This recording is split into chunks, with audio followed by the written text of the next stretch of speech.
Guys, sangat-sangat membanggakan di mana dikatakan tidak hanya terkuat di Asia, tetapi Angkatan Laut Indonesia masuk di dalam 10 kandidat negara the world class navy. Hello guys, bismillahirrahmanirrahim. Assalamualaikum warahmatullahi wabarakatuh. Allahumma salli ala sayyidina Muhammad wa ala sayyidina Muhammad. Guys, welcome back again to my YouTube channel. Aku Musa dan ini channel YouTube aku, Musa bin Muhammad Dirin Channel. Kepada subscriber, kepada viewer di luar sana yang baru saja jumpa Musa Channel, jangan lupa guys untuk klik button subscribe, like dan jom kita berkomentar di ruangan komentar di bawah. Dan kepada subscriber, kepada viewer di luar sana yang sentiasa menyokong Musa Channel, yang sentiasa hadir di Musa Channel dan yang sentiasa ada bersama Musa Channel, aku mengucapkan ribuan terima kasih guys. Hanya Allah Subhanahu Wa Taala saja mampu membalas jasa kalian semua. Dan aku hanya mampu untuk mendoakan semua kalian di luar sana agar dipermudahkan segala urusan, dibukakan pintu-pintu rezeki, dihindarkan, dijauhkan daripada segala malapetaka dan juga dihindarkan daripada wabak COVID-19. Amin amin ya rabbal alamin. Guys, seperti biasa hari ini kita akan buat sedikit video reaction. Masih lagi di channel Bagi-Bagi. Kalau kita tengok judul video yang kita akan react, di mana dikatakan tidak hanya terkuat di ASEAN, di mana Angkatan Laut Indonesia telah masuk di dalam 10 kandidat negara the world class navy. Bukan kaleng-kaleng guys. Untuk kita mengetahui maklumat lebih lanjut mengenai apa yang dikatakan oleh admin Bagi-Bagi ini, jom kita tonton dulu video ini. Seperti biasa di hujung nanti baru kita akan bagi sedikit kesimpulan mengenai video reaction kita pada kali ini. Apa-apapun guys, jom kita tonton dulu. Jom. Tidak hanya terkuat di Asia, Angkatan Laut Indonesia masuk dalam kandidat 10 negara the world class navy. Jom guys, kita tengok apa yang dimaksudkan oleh admin 10 kandidat negara the world class navy.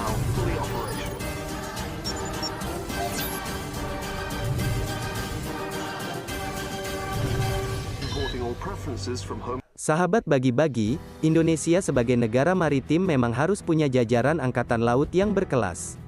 Sebab dengan adanya angkatan laut yang kuat, maka Indonesia bisa sepenuhnya menjaga kedaulatan negara dari ancaman asing. Terlebih kita tahu sendiri bahwa NKRI ini negara yang besar, dengan wilayah perairan yang sangat teramat luas. Admin yakin seluruh rakyat di negeri ini tentu setuju bukan jika Indonesia memiliki armada laut yang kuat? Karena dengan armada laut yang kuat, TNI dapat menjaga setiap jengkal wilayah Indonesia dengan maksimal, sebab jika bicara soal kehormatan dan kedaulatan, tidak ada kata tawar-menawar. Sederhananya, dengan memiliki armada yang kuat dengan kuantitas yang sepadan, maka setiap jengkal wilayah perairan kita akan lebih terkontrol dan terawasi bos. Sobat Bagi-Bagi, dengan armada laut yang kita miliki saat ini, Indonesia dinobatkan menjadi angkatan laut terkuat di ASEAN. Tentu saja ini merupakan sebuah prestasi yang membanggakan, karena dari sini bisa kita lihat bahwa Indonesia memang serius dalam meningkatkan kekuatan maritim dengan memperkuat TNI AL. Dari segi armada sendiri, saat ini Indonesia telah memiliki 10 kapal perang utama, 4 unit kapal selam, ratusan lebih kapal patroli, 7 kapal fregat dan 24 korvet yang kebanyakan terdiri dari korvet Parhim X Jerman Timur di mana negara produsennya bahkan sudah tidak ada. Jumlah yang cukup banyak kan, dan itu pun negara kita masih ada kontrak-kontrak pengadaan armada yang strategis dengan berbagai produsen alutsista. Jadi ibarat kata, jumlah yang ada saat ini belum kita tambahkan dengan armada yang akan datang di kemudian hari bos. Sehingga tak heran jika TNI AL sanggup menjadi jawara di samudera yang luas dan ganas. Nah sobat sekalian, siapa sangka Indonesia bukan hanya sekedar menjadi yang terkuat di ASEAN, negara kita ini pun dinobatkan menjadi 10 negara world class navy. Mantap bukan? World Class Navy sendiri merupakan julukan bagi sebuah negara yang mempunyai kekuatan angkatan laut kelas wahid dan Indonesia sedang menuju ke arah sana. Bangga, tentu saja kita patut berbangga, karena negara besar lain seperti halnya Korea Selatan pun masih di bawah Indonesia. Namun meskipun Indonesia ditempatkan menjadi 10 negara dengan armada laut terkuat, nyatanya ada beberapa faktor yang bisa membuat Indonesia terlempar dari kandidat negara calon World Class Navy itu bos. Lantas faktor apa sajakah itu? Sahabat Bagi-Bagi, faktor yang paling utama adalah belum mandirinya Indonesia dalam hal pembuatan rudal anti kapal. Indonesia memang telah membuktikan kepiawaiannya dalam membangun berbagai kapal perang. Namun logikanya, mau Indonesia punya kapal perang secanggih apapun dan sebanyak apapun, maka tak akan punya efek deteren bila tak mempunyai rudal. Itulah yang mesti diperhatikan. Indonesia boleh bangga dengan kapal-kapal buatannya. Namun ingat, galangan kapal milik Indonesia acap kali masih impor persenjataan dari negara lain. Ya, pada intinya, negara kita masih kurang mandiri dalam hal itu. Lalu bagaimana cara agar Indonesia dapat mandiri dalam produksi rudalnya? Sebetulnya kemandirian pembuatan rudal ini bisa didapat Indonesia dengan cara kerjasama dengan negara lain. Contoh saja Turki, mereka siap membuka kerjasama pertahanan di mana Indonesia bisa minta diajari cara membuat rudal anti kapal dan mungkin persenjataan lainnya. Kalian tahu sendiri, Turki bukan negara yang pelit berbagi teknologi, apalagi Indonesia-Turki merupakan mitra strategis di bidang pertahanan sekalipun. Jika Indonesia berhasil berdikari dengan penyediaan rudal anti kapal secara mandiri, maka pengembangan rudal di matra lain juga akan terdorong naik di mana impact-nya akan paralel dan ujung-ujungnya menguntungkan negara ini. Sehingga gelar World Class Navy jadi keniscayaan bagi Angkatan Laut Indonesia dengan syarat berdikari di sektor rudal anti kapal. Nah sobat sekalian, bagaimana? Setujukah kalian dengan hal ini? Atau menurut kalian ada faktor lain yang mesti Indonesia benahi? Silahkan berikan tanggapan kalian di bawah. Wassalam.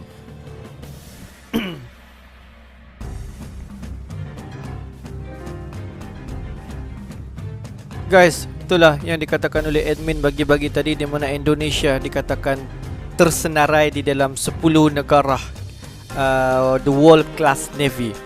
Bukan mudah guys untuk masuk di dalam 10 jajaran, lebih-lebih lagi kalau kita tengok di dunia. Di mana Indonesia ini telah dinobatkan sebagai salah sebuah negara yang terkuat di dalam ketenteraan angkatan laut. Sebab kalau kita tengok Indonesia ni, dia merupakan negara yang mempunyai persisiran pantai yang paling besar guys.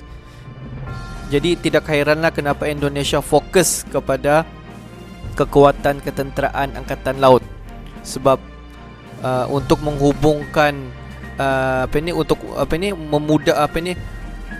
untuk pihak musuh masuk ke Indonesia mesti melalui jalan-jalan laut.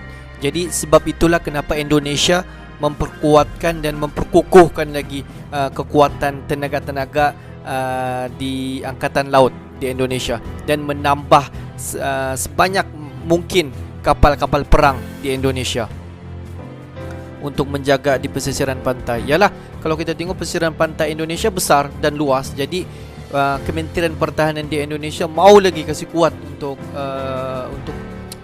supaya semua di dunia ni tahu bahawa angkatan laut di Indonesia ini memang cukup kuat dan susah ataupun sukar untuk pihak musuh masuk.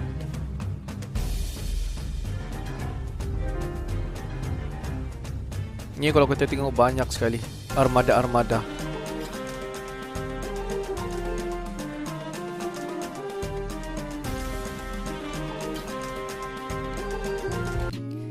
Guys, ini merupakan salah satu prestasi yang sangat ataupun yang boleh dibanggakan oleh rakyat Indonesia sendiri, sebab dikatakan Indonesia bukan sahaja dikatakan terkuat di ASEAN, tetapi Indonesia pada masa kini termasuk dalam kandidat 10 negara the world class navy. Bukan senang guys untuk masuk di dalam 10 kandidat di antara calon-calon negara the world class navy. Sebab kalau kita tengok negara seperti Korea Utara masih lagi bukan di dalam 10 negara terkuat, tetapi Indonesia dikatakan termasuk. Jadi kalau kita tengok sebenarnya pembahasan daripada admin bagi-bagi tadi, kenapa Indonesia boleh masuk di dalam 10 kandidat negara the world class navy, sebab pada masa kini kalau kita tengok PT PAL di Indonesia merupakan salah satu agensi yang mampu untuk memproduksikan kapal-kapal perang. Dan kalau kita tengok PT PAL di Indonesia akan membuat kerjasama bersama dengan Itali dalam menghasilkan fregat Arrowhead. Itu satu. Dan kalau kita tengok banyak lagi kapal-kapal KRI yang telah dihasilkan oleh PT PAL sendiri. Jadi oleh sebab kapasiti Indonesia mampu untuk memproduksikan kapal perang untuk kegunaan di dalam Indonesia dan juga mampu untuk memproduksikan di luar daripada Indonesia. Jadi Indonesia dicalonkan sebagai 10 negara the world class navy. Dan kalau kita tengok Indonesia sejak akhir-akhir ini banyak sekali armada-armada yang sudah pun masuk di TNI Angkatan Laut di Indonesia. Jadi oleh sebab itu sedikit sebanyak dapat membantu, dapat memperkuatkan lagi dan dapat mempertingkatkan lagi kekuatan dan juga pertahanan khususnya untuk menjaga kedaulatan Indonesia di pesisiran pantai di Indonesia. Sebab kita semua sedia maklum bahawa Indonesia merupakan salah sebuah negara yang mempunyai persisiran pantai yang paling besar, guys. Jadi tidak hairanlah kenapa Indonesia ingin memperkuatkan lagi, mau kasih kuat untuk menghalang daripada pihak musuh mencerobohi Indonesia. Jadi tidak hairanlah kalau kita tengok agensi di dalam Indonesia sendiri banyak sekali memproduksikan kapal-kapal perang. Dan juga Kementerian Pertahanan di Indonesia membeli seberapa banyak mungkin armada-armada untuk menjaga di pesisiran pantai di Indonesia, khususnya 2 hotspot kalau kita tahu di Indonesia ini, iaitu di Natuna dan juga di Ambalat. Oke guys, untuk hari ini itu saja sedikit information daripada Musa, channel yang menonton video aku dari mula sehingga selesai. Thanks for watching guys, thanks for support my channel. And then kepada subscriber di luar sana yang belum lagi klik button subscribe, please to klik button subscribe, like dan komen di bahagian komentar di bawah. Oke guys, akhir kata daripada Musa channel, thanks for watching my video. Assalamualaikum warahmatullahi wabarakatuh. See you the next video.